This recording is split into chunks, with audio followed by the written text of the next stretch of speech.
बीडच्या शिरूरमध्ये तरुणाला अमानुष मारहाण करणारा सतीश भोसले भाजप आमदार सुरेश धस यांचा कार्यकर्ता असल्याची माहिती आहे। तर या प्रकरणामध्ये गुन्हा दाखल करण्यात आलाय। सतीश भोसलेचा आणखी एक प्रताप समोर आल्यानंतर सामाजिक कार्यकर्त्या अंजली दमानिया यांनी सतीश भोसले कारमध्ये 500च्या नोटांचा बंडल फेकतानाचा व्हिडिओ शेअर केला। यावेळी हा कार्यकर्ता कोण आणि त्याच्याकडे एवढे पैसे आलेच कुठून असा सवाल दमानिया यांनी विचारला। मारहाणीच्या घटनेचं समर्थन केलेलं नाही, सतीश भोसलेवर कारवाई झाली पाहिजे अशी मागणी भाजप आमदार सुरेश धस यांनी केली। सतीश भोसले कधीतरी माझ्याकडे येतो, तो काय उद्योग करतो मला काय माहित असंही धस म्हणाले। मुंबईतील विद्याविहार इथे एका कार्यक्रमात आरएसएसचे माजी सरकार्यवाह भैयाजी जोशी यांनी एक वादग्रस्त विधान केलं। मुंबईत येणाऱ्या प्रत्येकाला मराठी बोलता आलंच पाहिजे असं नाही, असं विधान केल्यानं नव्या वादाला तोंड फुटलं। भैयाजी जोशींनी महाराष्ट्राचा अपमान केलाय, हे मराठी विरोधी सरकार आहे, भैयाजी जोशींवर कारवाई झालीच पाहिजे असं आदित्य ठाकरे म्हणाले। महाराष्ट्रात प्रथम मराठी, बाकी सगळं नंतर, निवडणुकीसाठी यांच्या शब्दाचे खेळ सुरू आहेत अशी टीका रोहित पवारांनी केली। जयकुमार गोरेंनी संजय राऊतांसह रोहित पवारांविरोधात हक्कभंग दाखल केला।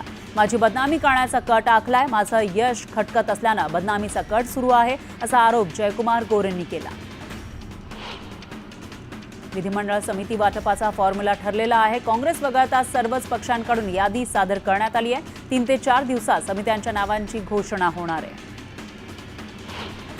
विधान परिषद निवडणुकीचं बिगुल वाजलेलं आहे। विधान परिषद निवडणुकीसाठी भाजपकडून काही नावं चर्चेत आली आहेत। 5 पैकी 3 जागा भाजपच्या कोट्यातील आहेत। तर भाजपकडून राम सातपुते, जगदीश मुळीक, संदीप जोशी, संजय केनीकर, प्रमोद जठार यांची नावं चर्चेत आहेत। मुख्यमंत्री फडणवीस आज कोल्हापूरचा दौरा करणार आहेत। मात्र मुख्यमंत्र्यांच्या दौऱ्याला इंडिया आघाडीसह शिवप्रेमींनी विरोध केलाय। या पार्श्वभूमीवर काही आंदोलनकर्त्यांची पोलिसांनी धरपकड केली। महाविकास आघाडीची आज महत्त्वाची बैठक बोलावण्यात आली आहे। उद्धव ठाकरे, शरद पवार आणि वडेट्टीवार यांच्या उपस्थितीमध्ये ही बैठक होणार आहे। राष्ट्रवादीकडून विधान परिषदेसाठी झीशान सिद्दीकी आणि आनंद परांजपे यांच्या नावाची चर्चा आहे। विधानसभेत निवडून जे आमदार आलेले आहेत विधान परिषदेचे, तिथं ज्या जागा रिक्त आहेत त्या 5 जागांवर कुणाची वर्णी लागणार याकडे आता सर्वांचं लक्ष आहे। माजी आमदार संजय कदम येत्या 13 मार्चला शिवसेनेमध्ये पक्षप्रवेश करणार आहेत। त्यामुळे ठाकरे गटाचे कार्यकर्ते आक्रमक झाले। त्यांनी दापोलीमध्ये पक्ष कार्यालयातील फोटो हटवला। बुलढाणा इथल्या सुटाळा ग्रामपंचायतीच्या सरपंचावर लोखंडी रॉडनं हल्ला करण्यात आला। डोक्यात लोखंडी रॉड मारल्यानं काँग्रेस सरपंच निलेश देशमुख गंभीर जखमी झाले। रत्नागिरीच्या देवरुखच्या तामाने गावात जवळपास 30 लाखांचा पूल तयार करण्यात आला। मात्र हा पूल केवळ शोभेची वस्तू ठरलाय। या पुलावर चढण्या उतरण्यासाठी अप्रोच रस्ता नसल्यानं पूल पडीक आहे।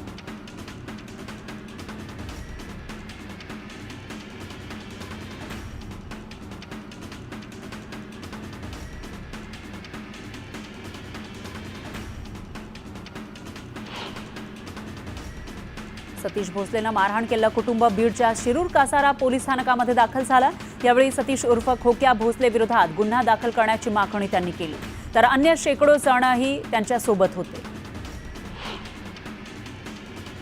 अहिल्यानगरमध्ये वडगाव गुप्ता या ठिकाणी अनेक नागरिक मागील 50 ते 60 वर्षांपासून वास्तव्य करतात। मात्र ही जागा शासनाची असल्यानं तिथे राहत असलेल्या अनुसूचित जाती जमातींना नोटीस बजावण्यात आली आहे। ही नोटीस रद्द करून त्यांना त्या जागी कायमस्वरूपी राहण्यास द्यावं अशी मागणी करत स्वाभिमानी रिपब्लिकन पक्षानं मोर्चा काढला आणि जिल्हाधिकाऱ्यांना निवेदन दिलं। छत्रपती शिवाजी महाराजांनी रयतेचं राज्य निर्माण करताना ज्या हातामध्ये राजदंड धरला होता त्या महाराजांच्या उजव्या हाताचा ठसा पिंपरी चिंचवडमध्ये दाखल झालाय। सह्याद्री प्रतिष्ठानतर्फे पुण्यात मराठ्यांच्या देवघरातील शस्त्र दर्शन शिवप्रेमींसाठी आयोजित करण्यात आलं। त्याच प्रदर्शनात हा ठसा ठेवला जाणार आहे। छत्रपती शिवाजी महाराज विश्वविद्यालयाचा पत्रकारिता, अभियांत्रिकी आणि ग्रंथालय विभागांनी नेपाळमध्ये 10 दिवसीय शैक्षणिक दौऱ्याचं आयोजन केलं होतं। यावेळी विद्यार्थ्यांनी नेपाळच्या धार्मिक स्थळांना भेट दिली। शैक्षणिक दौऱ्यामुळे विद्यार्थ्यांना शैक्षणिक आणि सांस्कृतिक समृद्धीचा अनुभव मिळाला। छत्रपती संभाजीनगरमध्ये आजी आजोबांनी 14 वर्षाच्या नातीला 2 लाखांना विकलं. एका कुटुंबाकडून 2 लाख घेत मुलीचं लग्न लावून दिलं. दामिनी पथकाकडून मुलीची सुटका करण्यात आली आहे. जळगावात बेटी बचाव बेटी पढाव जनजागृतीसाठी महिला पोलिसांनी मोटारसायकल रॅली काढली. महाराष्ट्र शासनाच्या उपक्रमाला 10 वर्ष पूर्ण झाल्यानं ही रॅली काढण्यात आली. अलिबागमधील किहीम बीचवर कासवानं 150 अंडी घातली आहेत. किहीम ग्रामपंचायत आणि वन खातं या दोघांच्या मदतीनं कासवांच्या अंड्यांना संरक्षण दिलं जात आहे. सांगली जिल्हा मध्यवर्ती बँकेच्या बिगर शेतीची 1016 कोटींची थकबाकी वसूल करण्यासाठी बँकेनं तब्बल 4488 थकबाकीदारांवर कारवाईचा बडगा उगारलाय. या सर्वाधिक 4000 जणांवर 101 ची कारवाई करण्यात आली आहे. तब्बल 500 कोटी खर्च करून बनवलेल्या रस्त्याचं काम निकृष्ट दर्जाचं असल्याचं समोर आलंय. कोदा खोती या रस्त्यावर भले मोठे तडे गेलेले आहेत आणि भेगाही पडल्या, त्यामुळे प्रवाशांची गैरसोय होतीये. तर तात्काळ रस्त्याची डागडुजी करा अशी मागणी नागरिक करतायत. सातारा जिल्ह्यामध्ये नवीन महाबळेश्वर प्रकल्प उभारला जाणार आहे. या प्रकल्पासाठी पाटण तालुक्यातील बहुतांश गावांचा समावेश आहे. पण यावेळी शेतकऱ्यांना विश्वासात घेऊन नवीन महाबळेश्वरचा प्रकल्प राबवावा असं म्हणत पाटण तालुक्यातील 140 जणांनी हरकती पाठवल्या. अमरावतीमध्ये सरकारी विभागीय संदर्भ सेवा रुग्णालयामध्ये महिनाभरात 4 मोठ्या यशस्वी शस्त्रक्रिया झाल्या. खासदार बळवंत वानखडे यांनी यानंतर डॉक्टर आणि कर्मचाऱ्यांचा सन्मान केला. हिंगोलीच्या बोरखेडी रामप्रसाद नगर या गावात भीषण पाणी टंचाई निर्माण झाली आहे. काही किलोमीटरचा प्रवास करून महिलांना पाणी आणावं लागतंय.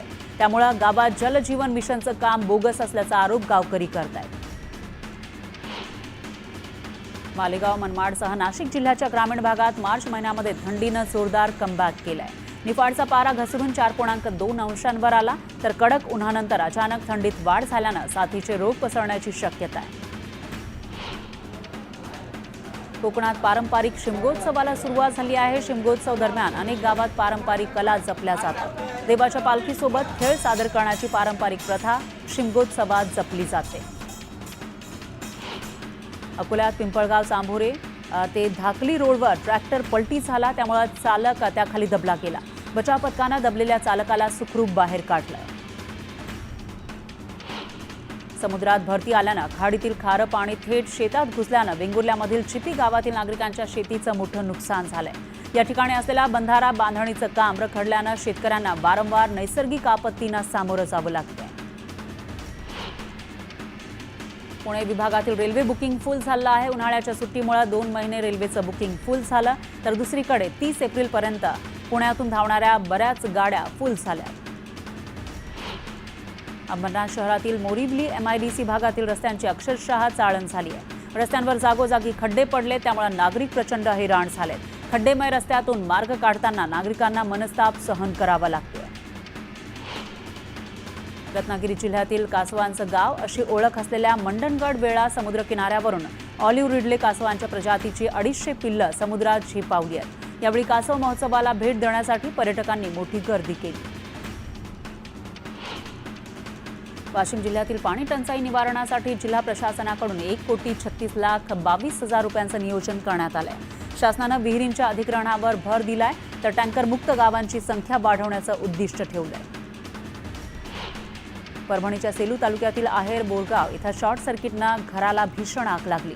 आग लागल्यानंतर घरातील सिलेंडरचाही स्फोट झाला. त्यामुळे या स्फोटात घरातील कापूस आणि इतर साहित्य जळून खाक झालं. पालघरमध्ये विचित्र अपघात झाला आहे. भरधाव बोलेरोनं स्कूटीसह जीपला जोरदार धडक दिली. तर या अपघातामध्ये एका महिलेचा जागीच मृत्यू झाला आणि 6 जण गंभीर जखमी झाले. अपघातानंतर मात्र बोलेरो चालकानं पळ काढला. सार्वजनिक ठिकाणी स्तनदा मातांना तान्ह्या बाळांना स्तनपान करता यावं यासाठी हिरकणी कक्षाचा आधार असतो. पण अकोल्यातील मध्यवर्ती बस स्थानकावरील हिरकणी कक्ष सातत्यानं कुलूप बंदच असतं. त्यामुळे मातांसह बालकांची गैरसोय होतीये. भाईंदर पूर्वेला एका इमारतीमध्ये एका सिक्युरिटी गार्डनं चिमुकल्याला निर्दयीपणे बेदम मारहाण केली. मुलानं फेकलेल्या पाण्यानं भरलेला फुगा वॉचमॅनला लागला. त्यामुळे संतापून मारहाण केल्याची घटना समोर आली आहे. मालेगावातील बनावट जन्मदाखले प्रकरणी एसआयटीनं कारवाई केली आहे। एसआयटीनं तब्बल 2979 जन्मदाखले रद्द केले। या प्रकरणी गुन्हा दाखल करून 14 आरोपींना पोलिसांनी अटक केली आहे। माळशिरस तालुक्यातील पुरंदावडे इथं भाजपचे माजी आमदार राम सातपुते यांच्या वाढदिवसानिमित्त देवाभाऊ केसरी बैलगाडा स्पर्धेचं आयोजन करण्यात आलं होतं।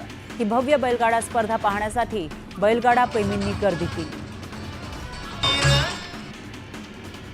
सार्वजनिक बांधकाम विभाग आणि प्रशासनानं कोपरगाव तालुक्यातील सुरेगाव इथल्या 30 वर्षांपासून असलेली अनेक अतिक्रमणं हटवली आहेत। या कारवाईमुळे अनेक गोरगरिबांचे संसार उघड्यावर आले, तर पुनर्वसन केलं जावं अशी मागणी करण्यात आली आहे। साताऱ्याच्या जावळी तालुक्यातील मेढा गावात मूक मोर्चा काढण्यात आला। संतोष देशमुख यांच्या अमानुष हत्येचा निषेध करण्यात आला। वर्धा जिल्ह्यामध्ये दारूबंदी असूनही मोठ्या प्रमाणामध्ये दारू विक्री केली जाते। वर्धा शहरातील एका घरात पोलिसांनी छापा मारला। घराची झडती घेतली असता दुचाकीच्या डिक्कीत देशी विदेशी दारूचा साठा सापडला। सोलापूर कृषी उत्पन्न बाजार समितीमध्ये मागील वर्षीच्या तुलनेत यंदा चिंचेची आवक निम्म्यानं घटलेली आहे, पण तरीही शेतकऱ्यांना योग्य भाव मिळत नसल्यानं त्यांनी तीव्र नाराजी व्यक्त केली आहे।